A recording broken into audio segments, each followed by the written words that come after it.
Let me tell you a lie. A quitter never wins, and a winner never quits. That's total BS. Poppycock. It's pure claptrap. There's a couple words of the day for you, too. Winners quit all the time, probably more often than anyone else, and they quit decisively and without regret. While we're at it, here's a few more lies. A customer is always right. Everything happens for a reason.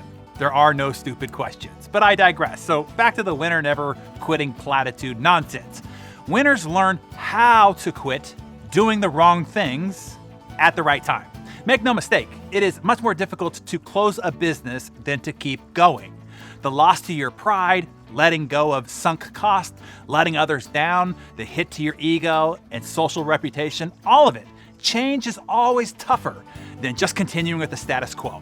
Even if the thing that you are doing now is dumb and uncomfortable, change to the human brain is more uncomfortable and scary. So we just keep plodding forward, often blatantly ignoring the sirens and the flashing red lights.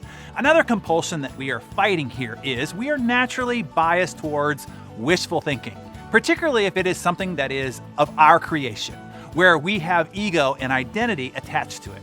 Great business leaders just know when to hold them and when to fold them. A friend of mine I was just talking with had started 12 different companies and quit them all. Number 13 made him worth now over $100 million. And he would never have gotten to number 13 if for not quitting the 12 before it. Another guy I know ran a very respected glossy magazine for 2 decades.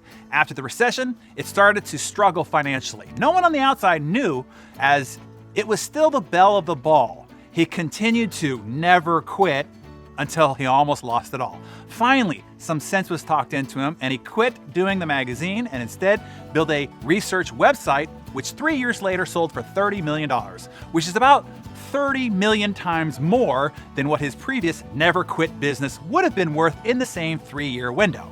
I often refer to my buddy Mark Sparks. Mark, who I deem one of the best entrepreneurs that I know, has started more than 50 companies. A dozen of them he successfully sold for small fortunes. It is not the dozen successful companies that I admire most about Mark's track record. It is the 38 that he quit. I am telling you, it is much harder than riding and steering the rocket ship of those 12 successful ones. I have seen him pour tons of time, love, and money into a new business, only to find out later that he pulled up the stakes and folded up his tent.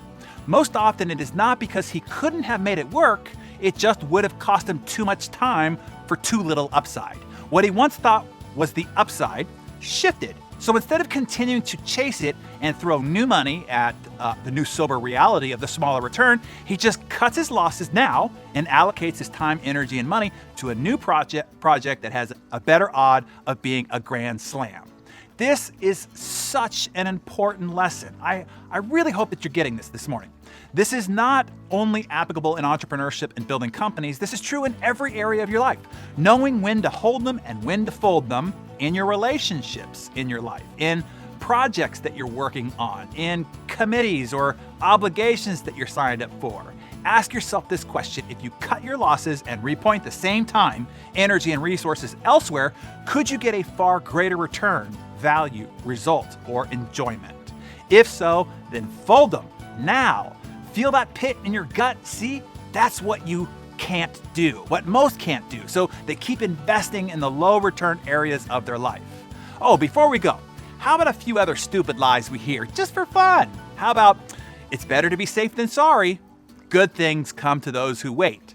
You can't have your cake and eat it too.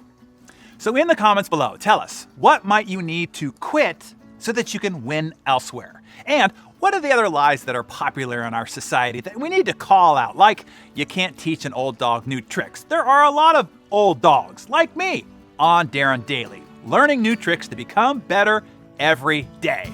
Bam!